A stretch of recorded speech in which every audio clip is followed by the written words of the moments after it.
Hey guys, welcome back to channel. അപ്പോൾ ഇന്ന് നമ്മൾ കാണാൻ പോകുന്നത് ടീച്ച് എ ലെസൺ എന്ന കൊറിയൻ ഡ്രാമയുടെ ഏറ്റവും ഫൈനലായിട്ടുള്ള 10ാമത്തെ എപ്പിസോഡാണ്. അങ്ങനെ കഴിഞ്ഞ എപ്പിസോഡിലായിട്ട് നമ്മുടെ ഹ്വാജിൻ്റെ ഭാര്യയായിട്ടുള്ള മിസ് ചോയെ കൊന്ന ആ ഒരു ഗൂസാൻ എന്ന് പറഞ്ഞ പയ്യൻ ERPBനെ ഇപ്പം നശിപ്പിക്കുന്നതിന് വേണ്ടിയിട്ട് ഒരു പയ്യനെ ട്രാപ്പിലാക്കിയിട്ട് അവനെ ബിൽഡിങ്ങിന്റെ മുകളിൽ നിന്ന് തള്ളിയിട്ടിട്ട് ആ കുറ്റം ERPBയുടെ മേത്ത് കെട്ടി വെക്കുന്നത് നമ്മൾ കണ്ടതാണ്. അങ്ങനെ ഇന്നത്തെ ഒരു എപ്പിസോഡ് തുടങ്ങുമ്പോൾ ഇന്നലെ രാത്രി ആ ഒരു റൂഫ് ടോപ്പിന്റെ മുകളിൽ ഏതെങ്കിലും CCTV ക്യാമറാസ് ഒക്കെ ഉണ്ടോന്നും ശരിക്കും ആ ഒരു പയ്യൻ സ്യൂസൈഡ് ചെയ്തതല്ലെന്നും അവനെ മനഃപൂർവ്വം തന്നെ ഗൂസാൻ തള്ളിയിട്ടതാണെന്നും ഹ്വാജിന് മനസ്സിലാകുന്നുണ്ട്. അങ്ങനെ തൊട്ടടുത്ത നിമിഷം തന്നെ അവന്റെ അടുത്ത നാടകമായിട്ട് ഇപ്പൊ ഗൂസാൻ അവന്റെ സ്കൂളിന്റെ മുമ്പിൽ ERPBനെ ഡിസ്ബാൻഡ് ചെയ്യണം എന്നൊക്കെ പറഞ്ഞിട്ട് പ്രൊട്ടസ്റ്റ് നടത്തിക്കൊണ്ടിരിക്കെ തന്നെ ഇപ്പൊ ഹ്വാജിൻ അവന്റെ അടുത്തേക്ക് വന്നിട്ട് ഇതിന്റെ ഒക്കെ പുറകില് നീയാണെന്ന് എനിക്ക് അറിയാമെന്ന് ഹ്വാജിൻ പറയുമ്പോൾ എന്നിട്ട് എന്തുകൊണ്ടാണ് നീ എന്നെ പോലീസിന് പിടിച്ചു കൊടുക്കാത്തെന്നും നിന്റെ അടുത്ത് എവിഡൻസ് ഇല്ലെന്നും അതുകൊണ്ട് തന്നെ നിനക്കെന്നെ ഒന്നും ചെയ്യാൻ പറ്റില്ലെന്നും എനിക്ക് നല്ല ഉറപ്പാണെന്നും വളരെ കോൺഫിഡന്റ് ആയിട്ട് ഇപ്പൊ ഗൂസാൻ പറയുന്നുണ്ട്. അങ്ങനെ ഇത് കേട്ടിട്ട് ഹ്വാജിൻ ഇപ്പോൾ അവന്റെ അടുത്ത് ഉണ്ടായിരുന്ന ആ ഒരു പാക്കറ്റ് ഓഫ് ഡ്രഗ്സ് എടുത്തിട്ട് ഗൂസാനെ കാണിച്ച് ഇതൊക്കെ ഇവിടേക്ക് കൊണ്ടുവരുന്നതും സപ്ലൈ ചെയ്യുന്നതും നീയാണെന്നും കൊലപാതക ശ്രമവും ഈ ഒരു ഡ്രഗ്സും കൂടി ആവുമ്പോൾ നിന്നെ പൂട്ടാനുള്ള വകുപ്പൊക്കെ എനിക്ക് ഉണ്ടാവുമെന്നും ഹ്വാജിൻ ഇപ്പോൾ പറയുന്നുണ്ടെങ്കിലും അവൻ വളരെ കാമായിട്ട് നിന്നിട്ട് ഇപ്പോഴും ഹ്വാജിൻ അവനൊരു ചുക്കും ചെയ്യാൻ പറ്റില്ല എന്ന മാതിരിയാണ് നിൽക്കുന്നത്. മാത്രമല്ല നിനക്കും നിന്റെ ഭാര്യയ്ക്കും ഒരേ സ്വഭാവമാണെന്നും അവൾ പണ്ട് എങ്ങനെയാണോ എൻ്റെ ലൈഫിൽ കൈ കടത്തിയത് അതുപോലെ തന്നെയാണ് ഇപ്പം നീയും ചെയ്യുന്നതെന്നും അവനിപ്പോൾ ഹ്വാജിൻ്റെ അടുത്ത് പറയുന്നുണ്ട്. അപ്പോഴാണ് ഫ്ലാഷ് ബാക്കിൽ പണ്ട് ഈ ഒരു ഗൂസാൻ സ്കൂളിൽ പഠിച്ചിരുന്ന സമയത്ത് അവൻ നേരിട്ട് ക്ലാസ്സിലേക്കൊന്നും വരാത്ത കാരണം കൊണ്ട് അവൻ്റെ ടീച്ചറായിട്ടുള്ള നമ്മുടെ ഹ്വാജിൻ്റെ ഭാര്യയായിട്ടുള്ള മിസ് ചോയി അവനെ പഠിപ്പിക്കാനായിട്ട് ഒരുപാട് എഫേർട്ട് ഇട്ടിട്ടുണ്ടായിരുന്നു. അവനാകട്ടെ ക്ലാസ്സിൽ വരാത്ത കാരണം കൊണ്ട് അവളിപ്പോൾ അവൻ്റെ വീടിൻ്റെ മുറ്റത്ത് തന്നെ പോയിട്ട് ഇരുന്നിട്ട് അവനെ ക്ലാസ്സിലേക്ക് കൂട്ടിക്കൊണ്ടുവരാൻ പോലും ശ്രമിച്ചിട്ടുണ്ടായിരുന്നു. ഗൂസാനാകട്ടെ എത്രയൊക്കെ അവളുടെ അടുത്ത് തനിക്ക് എന്നെ താല്പര്യമില്ലെന്നും താൻ ഒരിക്കലും പഠിക്കാൻ വരുന്നില്ലെന്ന് പറഞ്ഞിരുന്നെങ്കിലും അവളാകട്ടെ ഓരോ ദിവസവും വന്ന് അവനെ വിളിച്ചുകൊണ്ടേയിരിക്കുകയായിരുന്നു. ലോകം മുഴുവനും അവന് എതിരെ നിന്ന സമയത്ത് അവനോട് സംസാരിക്കുന്ന ഒരേ ഒരു വ്യക്തി അത് മിസ് ചോയ് മാത്രം തന്നെയായിരുന്നു. അങ്ങനെ ഒരുപാട് ദിവസങ്ങളുടെ കഠിനമായിട്ടുള്ള പ്രയത്നത്തിന് ശേഷം ഒരു ദിവസം അവൻ ഇപ്പോൾ യൂണിഫോം ഒക്കെ ഇട്ടിട്ട് ചോയുടെ ഒപ്പം ക്ലാസ്സിലേക്ക് വരികയുണ്ടായി. അങ്ങനെ ഫൈനലി നമ്മുടെ ഗൂസാൻ നന്നായാലും അവൻ പഠിക്കാനായിട്ട് തുടങ്ങിയെന്നൊക്കെ ആണ് പാവം മിസ് ചോയ് വിചാരിച്ചെങ്കിലും ശരിക്കും അവനിപ്പോൾ സ്കൂളിലേക്ക് വന്നിരുന്നത് തന്നെ ഡ്രഗ്സ് ഒക്കെ അവിടുത്തെ കുട്ടികൾക്ക് സപ്ലൈ ചെയ്ത് കൊടുക്കാനായിരുന്നു. കാരണം അവൻ ഈ ഡ്രഗ്സ് ഒക്കെ വേഗം വിറ്റ് തീർക്കാൻ പറ്റുന്ന സ്ഥലം അത് സ്കൂള് തന്നെയാണെന്ന് അവൻ മനസ്സിലാക്കിയിട്ടുണ്ടായിരുന്നു. പക്ഷെ അധികം വൈകാണ്ട് തന്നെ ഈ ഒരു കാര്യം മിസ് ചോയ് കണ്ടുപിടിക്കുകയും പക്ഷെ അവളാകട്ടെ അത് ആരുടെ അടുത്തും പറയാണ്ട് അത് സീക്രട്ട് ആയിട്ട് തന്നെ ഗൂസാന്റെ ബാഗീന്നും ബുക്കിന്നും ഒക്കെ എടുത്ത് മാറ്റി ശരിക്കും ഒരു ടീച്ചറുടെ റെസ്പോൺസിബിലിറ്റി എന്തോ അത് ചെയ്ത് അവൻ്റെ അടുത്ത് ഇനിയൊരിക്കലും ഇത് റിപ്പീറ്റ് ചെയ്യരുതെന്നും നല്ലൊരു കുട്ടിയായി പഠിക്കാനും പറയുന്നുണ്ടെങ്കിലും അതിന് അവൻ തിരിച്ച് മറുപടി കൊടുക്കുന്നത് അവളെ തിരിച്ച് കത്തിക്കൊണ്ട് കുത്തിയിട്ടായിരുന്നു. മാത്രമല്ല ഇതിൻ്റെയൊക്കെ ഇടയ്ക്ക് അവന് മിസ് ചോയുടെ അടുത്ത് ചെറിയ ഒരു ഇഷ്ടം കൂടി ഉണ്ടായിരുന്നെങ്കിലും ആ സമയത്ത് അവൻ്റെ ഒരു കാര്യം മറ്റാരും അറിയാണ്ടിരിക്കാൻ വേണ്ടിയാണ് അവൻ അവളെ കൊല്ലുന്നത് തന്നെ. അങ്ങനെ അവനിപ്പോൾ ഈ കാര്യം നമ്മുടെ ഹ്വാജിൻ്റെ അടുത്ത് പറയുമ്പോൾ ഇപ്പൊ ദേഷ്യവും വിഷമവും ഒരുമിച്ച് വരുന്ന ഹ്വാജിൻ ഇപ്പൊ നല്ലൊരു ഇടിവെട്ട് പഞ്ച് തന്നെ അവന് മുഖത്തിനിട്ട് കൊടുക്കുന്നുണ്ട്. അത് കൊള്ളുന്ന നേരം അവൻ ബോധം കിട്ട് താഴെ വീഴുകയും ചെയ്യുന്നുണ്ട്. പക്ഷെ തൊട്ട് പിന്നാലെ തന്നെ ഇപ്പൊ അവനവന്റെ ആറ്റിറ്റ്യൂഡൊക്കെ മാറ്റി ഇപ്പൊ ഒരു വിക്ടിമിനെ പോലെ അഭിനയിച്ച് നമ്മുടെ ഹ്വാജിന്റെ കാൽക്കല് വീണിട്ട് തന്നെ ഇനിയും ഉപദ്രവിക്കരുതെന്നും തൻ്റെ ക്ലാസ്സിലുള്ള ഒരു ഫ്രണ്ടിന്റെ വിഷമം പ്രൂവ് ചെയ്യാൻ വേണ്ടിയിട്ടാണ് താൻ ഈ ഒരു പ്രൊട്ടസ്റ്റ് നടത്തുന്നതെന്നൊക്കെ പറഞ്ഞിട്ട് ഇപ്പൊ ഒരു വിക്ടിമായിട്ട് ഹ്വാജിനെതിരെ കരഞ്ഞു വിളിക്കുമ്പോൾ അവിടെയുള്ള കുട്ടികളെല്ലാവരും തന്നെ ഇത് വേഗം ഫോട്ടോസും വീഡിയോസും ഒക്കെ എടുത്ത് സോഷ്യൽ മീഡിയയിൽ സ്പ്രെഡ് ചെയ്യിപ്പിക്കുകയും അതുകൊണ്ട് ഇപ്പൊ ഇൻവെസ്റ്റിഗേറ്റർ ആയിട്ടുള്ളൊരു ഹ്വാജിൻ ഇപ്പൊ വയലന്റ് ആയിട്ടുള്ള പേഴ്സണൽ ആയിട്ടുള്ള ഒരു റിവെഞ്ച് നടപ്പിലാക്കാൻ വന്നിരിക്കുന്ന ഒരു ക്രിമിനൽ മാത്രമായിട്ട് എല്ലാവരുടെ കണ്ണിലും മാറുന്നുണ്ട്.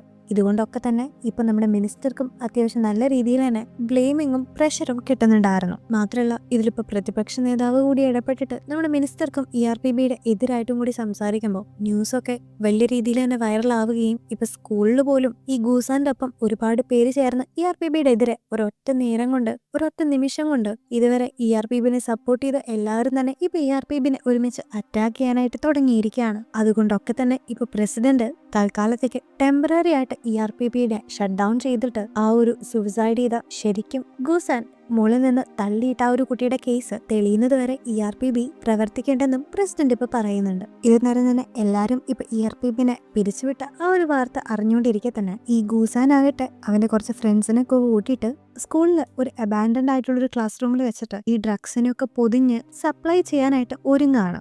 ആക്ച്വലി അവന്റെ പ്രധാനപ്പെട്ട ഉദ്ദേശം എന്ന് പറയുന്നത് ERPBനെ പിരിച്ചുവിടൽ മാത്രമല്ല ഈ ഒരു സ്കൂളിൽ ഡ്രഗ്സിനൊക്കെ ഇൻട്രൊഡ്യൂസ് ചെയ്തിട്ട് അവിടുത്തെ പിള്ളേരെയൊക്കെ ഡ്രഗ്സിന് അടിമകളാക്കി ഈവൻ ഡ്രഗ്സ് സപ്ലൈ ചെയ്യുന്ന സപ്ലയേഴ്സ് വരെ ആക്കാനും ഗൂസാന് പ്ലാൻ ഉണ്ടായിരുന്നു. ഇതിനാദ്യമേ തന്നെ അവൻ സെലക്ട് ചെയ്യുന്നത് കഴിഞ്ഞ എപ്പിസോഡിൽ ബുള്ളീഡ് ആകുന്ന കുട്ടികളിൽ നമ്മൾ കണ്ട ആ ഒരു ഹ്യൂമൻ വൈഫൈ ആയിട്ടുള്ള സോന്യുവിനെ തന്നെയാണ്. അങ്ങനെ ഇപ്പൊ ഗൂസാൻ സോന്യുവിന്റെ കയ്യിൽ ഒരു സ്നീക്കേഴ്സ് വെച്ചിട്ട് അതിന്റെ താഴെ ഡ്രഗ്സ് വെച്ചിട്ട് അത് പാക്ക് ചെയ്ത് സോന്യുവിനോട് ഇതുകൊണ്ട് ഒരു സ്ഥലത്തേക്ക് ഡെലിവറി ചെയ്യാനായിട്ട് പറയുന്നുണ്ട്. അതിനുള്ളിൽ എന്താണെന്ന് ശരിക്കും അറിയാണ്ട് അവനിപ്പോൾ അത് ഡെലിവറി ചെയ്യുകയും അതിന്റെ പ്രതിഫലമായിട്ട് നല്ലൊരു എമൗണ്ട് തന്നെ ഇപ്പോൾ ഗൂസാൻ സോന്യുവിന് കൊടുക്കുമ്പോൾ അത് കണ്ട് ചെറുതായിട്ട് നമ്മൾ സോന്യുവിന്റെ കണ്ണൊന്ന് മഞ്ഞളിക്കുന്നുണ്ട്. ഇപ്പോൾ സോന്യുവിനെ മാത്രമല്ല, അങ്ങനെ ഗൂസാൻ അവന്റെ ക്ലാസ്സിലുള്ള അവന്റെ സ്കൂളിലുള്ള ഒട്ടുമിക്ക കുട്ടികളെയും ഇതുപോലെ ഡെലിവറീസ് ആക്കിയിട്ടും പ്രൊമോട്ടേഴ്സ് ആക്കിയിട്ടൊക്കെ ഈ ഒരു ഡ്രഗ്സിനെ സപ്ലൈ ചെയ്യാനും അതിന്റെ കാര്യങ്ങളൊക്കെ നോക്കാനൊക്കെ ആയിട്ട് നിയമിക്കുന്നുണ്ട്. ഓരോരുത്തും പല പേരിലുമാണ് അവർ ഈ ഒരു മെഡിസിൻ തന്നെ വിറ്റുകൊണ്ടിരിക്കുന്നത്. ചില ഗേൾസിന്റെ ഇടയിൽ ഇത് അവരെ ഒന്നും കൂടി ഫെയർ ആക്കുമെന്നും അവർക്ക് വെയിറ്റ് ഒക്കെ കുറയ്ക്കാനായിട്ട് സഹായിക്കുമെന്നും അവരൊന്നും കൂടി ഗ്ലോ ചെയ്യിപ്പിക്കുന്നൊക്കെ പറഞ്ഞിട്ട് അവരുടെ ഫ്രണ്ട്സ് തന്നെ ഈ ഒരു ഡ്രഗ്സിനെ അങ്ങോട്ടും ഇങ്ങോട്ടും പ്രൊമോട്ടൊക്കെ ചെയ്യുന്നുണ്ട്. അങ്ങനെ ഈ ഡ്രഗ്സ് യൂസ് ചെയ്യൽ വളരെ കോമൺ ആയിട്ടൊരു കാര്യമാവുകയും മാത്രമല്ല, ഇപ്പൊ പിള്ളേര് ക്ലാസ് പോലും കട്ട് ചെയ്തിട്ട് ഈ ഡ്രഗ്സിനൊക്കെ സപ്ലൈ ചെയ്യാനായിട്ട് പോവുകയും ഇവരുടെ കയ്യിൽ പെട്ടെന്ന് ഒരുപാട് കാശ് വരികയും വളരെ എക്സ്പെൻസീവ് ആയിട്ടുള്ള കാര്യങ്ങൾ അവർ വാങ്ങിക്കുന്നതും കാണുന്ന ടീച്ചേഴ്സിന് കുറച്ചൊക്കെ കാര്യങ്ങൾ മനസ്സിലാവാനായിട്ട് തുടങ്ങിയിട്ടുണ്ട്. മാത്രമല്ല, ഇത്ര നേരം ഇപ്പൊ നമ്മുടെ സോന്യുവിനും ശരിക്കും അവൻ ഡെലിവറി ചെയ്യുന്നത് എന്താണെന്ന് അറിഞ്ഞില്ലെങ്കിലും ആ ഒരു പെട്ടി തുറന്നു നോക്കുന്ന അവന് കാര്യങ്ങളൊക്കെ മനസ്സിലാകുന്നുണ്ട്. അങ്ങനെ ഈ ഒരു കാര്യം റിപ്പോർട്ട് ചെയ്യാനായിട്ട് അവനിപ്പോ ഹ്വാജിന് മെസ്സേജ് അയച്ചെങ്കിലും ഇപ്പൊ ഹ്വാജിന് അവൻ പറഞ്ഞ ആ ഒരു സ്ഥലത്തേക്ക് എത്തുന്ന നേരത്ത്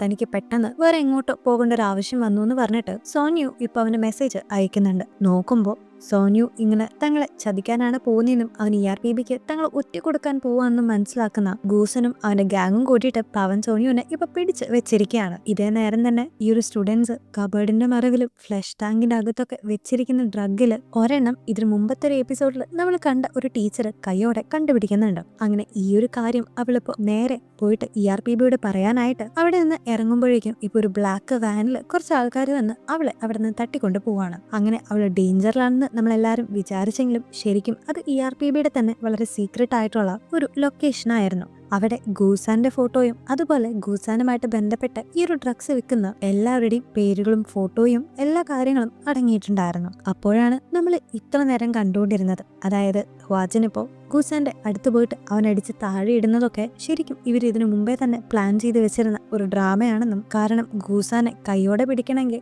അവർക്ക് വലിയ ഒരു തെളിവ് തന്നെ വേണമായിരുന്നെന്നും, അതുകൊണ്ട് ERPBനെ ഡിസ്ബാൻഡ് ചെയ്യിപ്പിച്ചു എന്ന് ഉറപ്പ് വരുത്തിയിട്ട് അവനെ കൊണ്ട് അവന്റെ ഈ ഒരു ഡ്രഗിന്റെ ഒക്കെ കാര്യങ്ങൾ ഏറ്റവും പീക്കിൽ എത്തിച്ചിട്ട് അങ്ങനെ കിട്ടുന്ന എവിഡൻസുമായിട്ട് അവനെ കൈയോടെ പിടിക്കണം എന്നതായിരുന്നു ERPBയുടെ പ്ലാന്. അങ്ങനെ ഇത്രയും നാള് അവരതിനു വേണ്ട സീക്രട്ട് ആയിട്ടുള്ള എവിഡൻസുകളൊക്കെ കളക്ട് ചെയ്യുന്നുണ്ടായിരുന്നു എന്ന് മാത്രമല്ല, ഇവരെ കൊണ്ട് ഒറ്റയ്ക്ക് ഇത് ചെയ്യാൻ പറ്റാത്ത കാര്യം കൊണ്ട് ഇവർക്ക് വിശ്വാസമായിട്ടുള്ള കുറച്ച് പക്ഷം ടീച്ചേഴ്സിനെയും കൂടി ഇവര് ഈ ഒരു മിഷനിലേക്ക് ജോയിൻ ചെയ്യാനായിട്ട് വിളിച്ചിട്ടുണ്ടായിരുന്നു. ആദ്യമൊന്നും ഒരു ടീച്ചേഴ്സും ഇവർക്ക് പോസിറ്റീവായിട്ട് ഒരു റെസ്പോൺസ് തന്നില്ലെങ്കിലും പിന്നീട് ഓരോരുത്തരായിട്ട് അവരുടെ ക്ലാസ്സിൽ നിന്നും സ്കൂളിൽ നിന്നൊക്കെ കളക്ട് ചെയ്തുകൊണ്ട് വന്ന ഡ്രഗ്സും എവിഡൻസസും എല്ലാം തന്നെ ERPBക്ക് കൊടുത്തിട്ടുണ്ടായിരുന്നു. ഇതേ നേരം തന്നെ പിള്ളേർ എത്രയൊക്കെ വഴി തെറ്റിപ്പോയാലും ഒരു കൂട്ടം നല്ലവരായിട്ടുള്ള അഡൽട്സ് ഒരുമിച്ച് കൂടാണെങ്കിൽ അവരെ രക്ഷപ്പെടുത്തി എടുക്കാമെന്ന് മിനിസ്റ്റർ വീണ്ടും പ്രൂവ് തന്നെ ചെയ്തിരിക്കുകയാണ്. മാത്രല്ല, ഗൂസാന്റെ കണക്ഷൻസ് പൂർണ്ണമായിട്ട് മനസ്സിലാക്കാൻ വേണ്ടിയിട്ട് ഇപ്പോ ബൊങ്ങും ഇമ്മും അവനറിയാണ്ട് 2 കുട്ടികളായിട്ട് വേഷം കെട്ടി അവിടേക്ക് എത്തിയിട്ടുണ്ട്. മാത്രല്ല, ഇപ്പൊ ഗൂസാൻ ഒരു ഡെലിവറി ബോക്സുകൾ ഓരോ കുട്ടികൾക്ക് നൽകുമ്പോൾ അവരെ ഫോളോ ചെയ്ത് അവരുടെ ആ ഡ്രഗുകളൊക്കെ കളക്ട് ചെയ്ത് ഇവരത് കൊടുക്കാൻ പോകുന്ന ആൾക്കാരുടെ ലിസ്റ്റും അങ്ങനെ എല്ലാവിധ എവിഡൻസസും ഇപ്പൊ ബൊങ്ങും ഇമ്മും കൂടി ചേർന്ന് കളക്ട് ചെയ്യുന്നുണ്ട്. അങ്ങനെ ഗൂസാന്റെ പേരിൽ നടക്കുന്ന എല്ലാ ട്രാൻസാക്ഷൻസും ഡ്രഗിന്റെ എല്ലാ സാമ്പിളുകളും അവർക്ക് പറ്റുന്ന രീതിയിൽ അവരെല്ലാം തന്നെ കളക്ട് ചെയ്ത് എടുത്തിട്ടുണ്ട്. അങ്ങനെ എല്ലാ സോഴ്സിൽ നിന്നുള്ള ഈ ഒരു ഡ്രഗ്സും എല്ലാം കളക്ട് ചെയ്തതിന് ശേഷം ഇപ്പൊ ERPB മിനിസ്റ്ററുടെ ഒപ്പം ചേർന്നിട്ട് ഗൂസാന്റെ ഈ ഒരു സീക്രട്ടുകളെല്ലാം റിവീൽ ചെയ്യുന്നുണ്ട്. ഗൂസാൻ ഈ ഒരു സ്കൂളിലേക്ക് വന്നിരിക്കുന്നത് ഡ്രഗുകളൊക്കെ ചെയ്യാനാണെന്നും അവൻ ഒരുപാട് കുട്ടികളെ ഉപയോഗിച്ചിട്ട് ആ നാട്ടിൽ മുഴുവൻ തന്നെ ഡ്രഗ്സ് പരത്തിയെന്നും അവനെപ്പോലുള്ളൊരു ക്രിമിനല് ഇവിടെ ഇരുന്നെങ്കിൽ അത് എത്രമാത്രം നമ്മളുടെ കുട്ടികളെ കൂടി ബാധിക്കുമെന്ന് മിനിസ്റ്റർ ഇപ്പൊ വളരെ ക്ലിയർ ക്രിസ്റ്റലായിട്ടുള്ള എവിഡൻസോട് കൂടി സംസാരിക്കുന്നുണ്ട്. അങ്ങനെ ഇപ്പോൾ ഉള്ള സത്യങ്ങളെല്ലാം തന്നെ പബ്ലിക്കിന് മനസ്സിലായിരിക്കുകയാണ്. മാത്രമല്ല, തൊട്ടടുത്ത നിമിഷം തന്നെ ERPBനെ നേരത്തെ ഒരു ഡിസ്ബാൻഡ് ചെയ്തിരുന്നല്ലോ, ആ ഓർഡറിനെ അവർ തിരിച്ചെടുക്കുന്ന കാരണം കൊണ്ട് ERPB ഇപ്പൊ വീണ്ടും നിയമനത്തിൽ വരുന്നുണ്ട്. അങ്ങനെ പിന്നീട് ERPBയുടെ ഇൻസ്പെക്ടേഴ്സ് എല്ലാവരും കൂടിയിട്ട് ഗൂസാൻ പഠിക്കുന്ന ആ ഒരു സ്കൂളിലേക്ക് എത്തുമ്പോൾ ഗൂസാൻ ഇപ്പോൾ അവിടെയുള്ള എല്ലാ കാര്യങ്ങളും എടുത്ത് മാറ്റിയിട്ട് അവിടെ നിന്ന് രക്ഷപ്പെട്ടിട്ടുണ്ട്. മാത്രമല്ല അവർ വന്ന് ഒരു കബോർഡ് തുറക്കുമ്പോൾ അവൻ സെറ്റ് ചെയ്ത് വെച്ചിരുന്ന ഒരു ട്രാപ്പ്, അതായത് ഈ ഒരു ഡ്രഗ് അവൻ ഓപ്പൺ ആയിട്ട് വെക്കുന്ന കാരണം കൊണ്ട് ആ ഒരു ഡ്രഗ് ഇപ്പോൾ നമ്മുടെ ഇൻസ്പെക്ടേഴ്സിന്റെ എക്സ്പെഷ്യലി നമ്മുടെ ഇമ്മിന്റെ മേത്ത് വീഴുന്നുണ്ട്. ഇത് നേരം തന്നെ ഹ്വാജിൻ ഇപ്പോൾ വിൻഡോ കൂടെ നോക്കുന്ന സമയത്ത് താഴെ കൂടെ വളരെ കൂളായിട്ട് ഗൂസാനും അവന്റെ ഫ്രണ്ട്സും നടക്കുന്നത് കാണുമ്പോൾ നേരത്തെ അവൻ സെറ്റ് ചെയ്ത് വെച്ചിരുന്ന ആ ഒരു ട്രാപ്പിൽ ആ ഒരു ഡ്രഗിന്റെ പൊടിയെല്ലാം മേത്താകുന്ന ഇമ്മിന് ഇപ്പൊ ഹാലുസിനേഷൻസ് വരികയും അവളുടെ ബോധം പെട്ടെന്ന് കട്ടാവുകയും ചെയ്യുന്ന കാരണം കൊണ്ട് അവളിപ്പോ നേരെ ഒരു പേടിയും കൂടാണ്ട് ആ ഒരു വിൻഡോമെന്ന് എടുത്ത് താഴേക്ക് ചാടിയിട്ട് അവരെ കൈയോടെ പിടിക്കുന്നുണ്ട്. അങ്ങനെ ഹ്വാജിൻ ഇപ്പോൾ ഗൂസാന്റെ പുറകിൽ ഓടുന്ന നേരത്ത് ഇമ്മും ബൊങ്ങും കൂടി ബാക്കിയുള്ളവന്റെ ഫ്രണ്ട്സിനെയൊക്കെ ഓടിക്കുന്നുണ്ടെങ്കിലും പെട്ടെന്ന് നമ്മുടെ ഇമ്മിനെ ആ ഒരു ഡ്രഗ് കാരണം കൊണ്ട് പല പല ഹാലുസിനേഷൻസ് ഉണ്ടാവാനും അവളുടെ മൈൻഡൊക്കെ അത് കട്ടാവാനും തുടങ്ങിയിട്ടുണ്ട്. ഇത് നേരം ഹ്വാജിനാകട്ടെ നേരെ ഗൂസാനെ ഫോളോ ചെയ്ത് വന്നിട്ട് പണ്ട് എങ്ങനെയാണോ മിസ് ചോയും ഈ ഒരു ഗൂസാനും നിന്നിട്ട് ഗൂസാൻ മിസ് ചോയെ കൊന്നത്, അതുപോലെ തന്നെ ഇപ്പോ നമ്മുടെ ഹ്വാജിനും ഗൂസാനും നിൽക്കുന്നുണ്ട്. മിസ് ചോയി അന്ന് അവന്റെ അടുത്തേക്ക് വന്നതും അവൻ ഏറ്റവും അവസാനമായിട്ടുള്ള ചാൻസ് അവൾ കൊടുക്കുന്നതൊക്കെ ഇപ്പോ അവന്റെ മൈൻഡിൽ കൂടെ ഇങ്ങനെ ഓടുന്നുണ്ട്. ഇത് നേരം ഇത്രയും സ്കിൽഡ് ആയിട്ടുള്ള ഇൻവെസ്റ്റിഗേറ്ററിന്റെ ഒപ്പം തനിക്ക് പിടിച്ച് നിൽക്കാൻ പറ്റില്ലെന്ന് അവൻ മനസ്സിലാക്കുകയും അവൻ വളരെ വിയേർഡായിട്ട് ആക്ട് ചെയ്യുമ്പോൾ തന്നെ ഇപ്പൊ പുറകിന്ന് അവന്റെ മറ്റൊരു ഫ്രണ്ട് സോയുവിനെ പിടിച്ച് അവനെ കൊന്നുകളയുമെന്നൊക്കെ പറഞ്ഞ് അവനെ നിർത്തി ഭീഷണിപ്പെടുത്തുമ്പോൾ പെട്ടെന്ന് പാവം നമ്മുടെ ഹ്വാജിന്റെ ശ്രദ്ധ മാറുകയും ഈ ഒരു ഗ്യാപ്പിന് ഗൂസൻ അവന്റെ കയ്യിലിരുന്ന കത്തി എടുത്തിട്ട് നമ്മുടെ ഹ്വാജിനെ കുത്തുകയും ചെയ്യുന്നുണ്ട്. ഹ്വാജിൻ ആകട്ടെ അവന്റെ കൈ പിടിച്ച് മാക്സിമം അതിനെ തടുക്കാനായിട്ട് നോക്കുമ്പോൾ അപ്പുറത്തേക്ക് അവന്റെ ഫ്രണ്ട് ഹ്വാജിന്റെ അടുത്ത് നീ ആ ഒരു കുത്തിനെ എതിർക്കാനായിട്ട് നോക്കിയാ ഞാൻ സോന്യുവിനെ ശരിക്കും ഉപദ്രവിക്കുമെന്ന് പറഞ്ഞ് ഭീഷണിപ്പെടുത്തുമ്പോൾ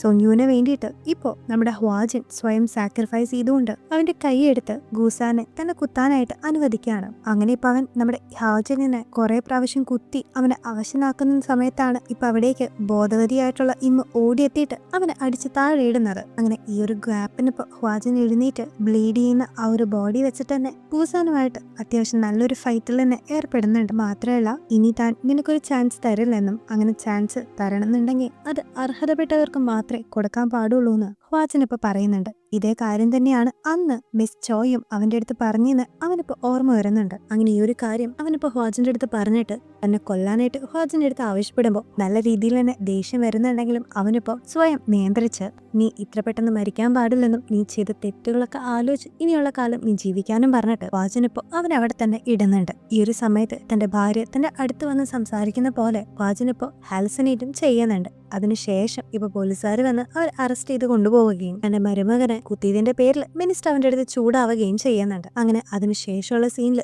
മിനിസ്റ്റർ ഇപ്പോൾ ERPBയുടെ ആ ഒരു ഇമ്പോർട്ടൻസിനെ പറ്റി പ്രസിന്റെ അടുത്ത് പറയുകയും അത് വന്ന കാരണം കൊണ്ട് രക്ഷപ്പെട്ട സ്കൂൾസിന്റെ പിള്ളേരുടെയും കാര്യങ്ങളും അങ്ങനെ പിള്ളേരെ രക്ഷപ്പെടുത്തുന്നതിന് വേണ്ടി ഏതൊരറ്റം വരെയും ERPB എഫേർട്ട് കണ്ടിന്യൂസ് ആയിട്ട് എടുക്കൂന്നൊക്കെ മിനിസ്റ്റർ ഇപ്പോൾ വാഗ്ദാനം ചെയ്യുന്നുണ്ട്. അങ്ങനെ അതിനുശേഷമുള്ള ഒരു സീനിൽ ഇപ്പൊ മിനിസ്റ്ററും ഇൻസ്പെക്ടേഴ്സ് എല്ലാവരും കൂടി നമ്മുടെ മിസ് ചോയുടെ ആ ഒരു കല്ലറയിലേക്ക് പോയി കണ്ടിട്ട് എല്ലാ കാര്യങ്ങളും സന്തോഷത്തിൽ അവസാനിപ്പിച്ച് മടങ്ങി വരുന്നതും അതിന്റെ ഇടയിൽ ഹ്വാജിനിപ്പോ മിനിസ്റ്റർ അടുത്ത് തമാശയായിട്ട് ഓരോ കാര്യങ്ങൾ പറയുന്നതും അതിന്റെ ഇടയിൽ നമ്മുടെ ഇമ്മിനും ബൊങ്ങിനും പരസ്പരം അങ്ങോട്ടും ഇങ്ങോട്ടും ഒരു ഇഷ്ടമുണ്ടെന്നും പക്ഷെ രണ്ട് പൊട്ടന്മാർക്കും അത് ഇതുവരെ മനസ്സിലായിട്ടില്ലെന്നും അവനിപ്പം മിനിസ്റ്റർ അടുത്ത് പറയുന്നുണ്ട്. ആക്ച്വലി ഫ്ലാഷ് ബാക്കിൽ ആ ഒരു ഡ്രഗ് മേത്ത് വീണ് ബോധം പോയിട്ടുള്ള ഇമ്മിനെ തിരിച്ച് ബോധത്തിലേക്ക് കൊണ്ടുവരാനായിട്ട് ബൊങ് അവളെ കിസ് ചെയ്തത് നമ്മളിപ്പോ കാണിക്കുന്നുണ്ട്. സോ അങ്ങനെ പുതിയൊരു ലവ് സ്റ്റോറിയും കൂടി അവിടെ വർക്ക്ഔട്ട് ആകുന്ന ഒരു സീനും കാണിച്ച് നമ്മുടെ ഒരു ബ്യൂട്ടിഫുൾ ഡ്രാമ ഇവിടെ അവസാനിക്കുകയാണ്. സോ ഈ ഒരു ഡ്രാമ ഇഷ്ടപ്പെടുന്നവരെല്ലാവരും ഞങ്ങളുടെ ചാനൽ സബ്സ്ക്രൈബ് ചെയ്യാനും വീഡിയോ ലൈക്ക് ചെയ്യാനും മറക്കരുത്. അപ്പോൾ അടുത്തതായിട്ട് നല്ലൊരു പുതിയ ഡ്രാമയായിട്ട് നമുക്ക് വീണ്ടും കാണാം. Till then, take care and bye bye.